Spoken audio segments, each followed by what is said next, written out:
Labą dieną. Labas, Margarita. Labas, Vilma.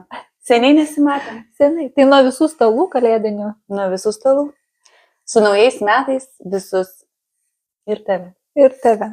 Tai kadangi sausis dažniausiai būna toks ramesnis turbūt restoranų versle, bet mums tai yra pats darbymetis, nes turim pasiruošti ir papasakoti, ar ne, daugiau apie mus. Taip. Tai apie mus.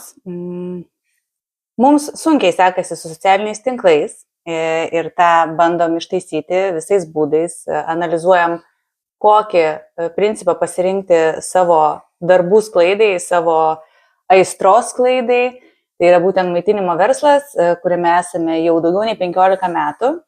Tai šiandien bandysim įgyvendinti savo planą, svajonę, perteikti būtent galbūt pokalbių būdu savo tai, ką norime pasakyti, ir būtent tai tema yra analizė, resto analizė, maitinimo verslo analizė. Bet be abejo galima pritaikyti ir visur kitur, ne? Jo, tai šiandien pirmoji tema, tai apie ką mes esame ir kodėl mes pasivadiname būtent resto analizę. Tai gimė šitas pavadinimas tiesiog iš to, ką mes darom. Mes nusprendėme, kad, kas mes esame, mes restoranų analizės atliekam. Visų procesų, kas juose vyksta. Tai Margarita, kodėl tau pačiai asmeniškai, nes tu labai į tas analizės, taip visą laiką mane visą atvedinė, Vilma, sakai, reikia padaryti analizę. Nežinau, man atrodo, kad tu mane atvedė. Man tai atrodo, kad tu papasako, kas tau yra pačiai analizė, nes man atrodo, kad čia tu esi ta analizių pas mus tokia atverėja. Tai visų pirma, tai ta patirtis turbūt per tiek daug metų mokino ir ačiū Dievui tikrai turėjau galimybę mokytis iš geriausių, kaip aš vadinu, tų, kurie verslė jau šitame yra jau 10 metų, 18 metų. Ir kai teko dirbti ir gauti tokius pavedimus, užduotis, išanalizuoti ten rinkoje tą ir tą. Nuo kainų iki konkurentų, nuo pakuočių, kiekvieną smulkmeną reikėdavo analizuoti. Ir aš labai nemėgdavau šito proceso ir iki šiol nemėgstu, nes man tai atrodo tik kažkoks statistinis dalykas palyginti kainas. Nereikšmingas arba pažiūrėti, kas pas konkurentus ir bet juk čia tugi dirbi pats savo, koks tau skirtumas, kaip konkurentai gyvena. Tai būdavo visokių nemalonių emocijų, bet kuo toliau to labiau suprantu, kad analizė yra būtent ne pats procesas smagus. Jis tikrai nėra smagus iki šiol, bet tas rezultatas, kai tu gauni, kad tavo pasirinkimas yra puikiai išanalizuotas, išnagrinėtas ir tavo pasirinkimas yra pats geriausias tuo momentu. Pabrėžiu žodį tuo momentu, nes po metų jis gali būti kitoks. Jo, nes rinkoje atsiranda vis naujų kažkokių ar geresnių kainų, ar kažkoks pokytis. Tai mes su tavim jau čia kaip tik praeitų metų pabaigoje, kaip keista sakyti, praeitų metų pabaigoje atlikome tokią mums reikalingą analizę, kurio tas pagrindinis dalykas, ką mes supratom, kad mes pasirenkam patį geriausią turbūt tiekėją tai vietai, kuriai reikia. Tai irgi ta analizė užtruko nemažai. Tai kalbėkim, tarkim, tuo metu mes darėme kasos sistemų analizę, kokia tai dienai yra rinkoje.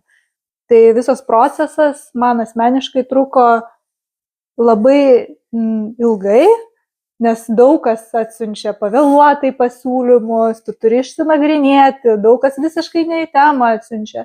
Ir tas procesas, kaip ir pati minėjai, man ir pačiai buvo labai nemalonus.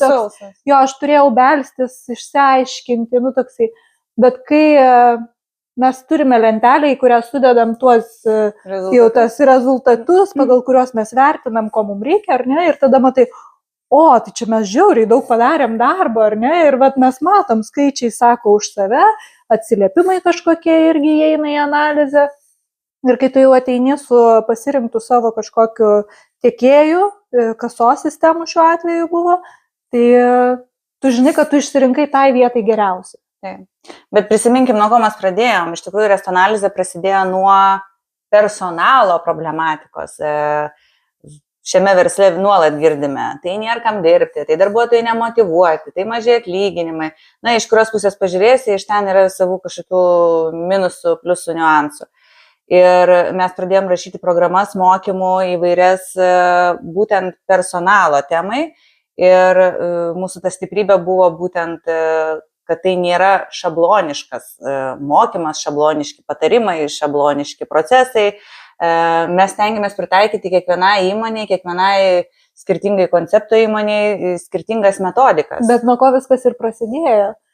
Prasidėjo nuo to, kad mes norėjom padėti individualiai kiekvienai, ar ne, ir nuo ko tai reikia išanalizuoti, o kuo jinai šiuo metu gyvena. Taip. Ir tam, kad galėtumėm išanalizuoti, mes pačioje pradžioje savo veiklos sukūrėme savo 10 žingsnių. Ja, pradžiai 5 analizės žingsnius. O jau 10 žingsnių tai yra su visu darbu, kurį atlikus jau gaunamas kažkoks rezultatas. Ir iš ten ir atsirado mūsų tas žodis analizė, ties kurio mes tiek ir įsikibome. Ir vis dar iki pačiai dienai aš galvoju, kad tai yra pagrindas. Kaip tu ir minėjai, kad mes turim pasiūlyti kažkokį individualų sprendimą, nes vienodų problematikų yra, bet jos vis tiek skirtingos. Skirtingi žmonės dirba skirtingose vietose, restoranai, kavinės įsikūrusios, skirtingi vadovai dirba. Tai mūsų ta analizė, nuo ko ir prasidėjo, papasakok, kur mes atsidūrėm.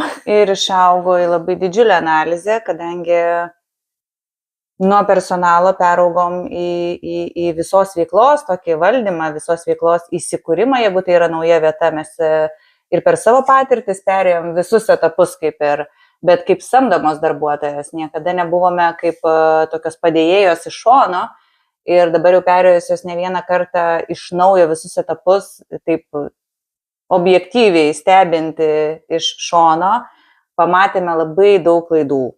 Labai daug, nepavadinkim tai klaidoms, jeigu tai yra klaida, tai yra galimybė ir išsitaisyti. Tai va ta terpė analizėms atrodo dabar jau tokia plati ir nėra ribų jai, kad net įdomu pasidarė, ne? Gal biškutį dar sukonkretinsiu, kad tarkim net ir atidarant kavinę, restoraną, mes šiai dienai nemažai dirbam su tokiais, pavyzdžiui, projektais. Tai prieš pat atidarimą, dėl ko yra svarbu išsianalizuoti kiekvieną žingsnį. Tai labai daug yra tų tokių žingsnių pradinių, kurių be analizės, tu gali tiesiog iš šono nuslysti, padaryti tokį meškos paslaugą finansinę ir nepastebėti dalyko. O tu įsisukęs į visą tą atidarimo burbulą, tu tiesiog iškeliausi, pamirši. Iš rinkos iškeliausi greitai. Tai netgi mes analizę atliekam tada, kai mus kreipiasi su noru atsidaryti savo kavinę. Mes jau tada išanalizuojam patį poreikį, patį žmogų, ar jisai tam sutvertas, netgi galima taip pasakyti, nes tikrai šis verslas nėra visiems. Tai yra specifinis verslas, tai yra daug sudėtingesnis negu daugelį kitų smulkių ir vidutinių verslų. Ten yra daug niuansų ir netgi toj pačioj buhalterijoje negali bet kuri buhalterinė įmonė atlikti buhalterinių paslaugų maitinimo verslui. Tai tiesiog analizė ir yra prasideda nuo to, kad tu analizuoji tą rinką ir kiekvieną procesą. Tai nuo pat atidarimo, jeigu tai jau yra veikianti įmonė, tikriausiai išsianalizuoti, o kokie dabar procesai pas tave vyksta. Tai nuo darbuotojų įdarbinimo, meniu kažkokio aiškumo, lokacija, ar tu visas iš tikrųjų paslaugas skiri, ar teiki pagal savo, tarkim, pasiūlą, ar ne, tai ar tu visus iš tikrųjų susirenki visus galimus pajamų šaltinius? Taip, ir esminis dalykas ir yra turbūt versle, kaip ir bet kokiam, kokios tavo pajamos ir kokios tavo išlaidos.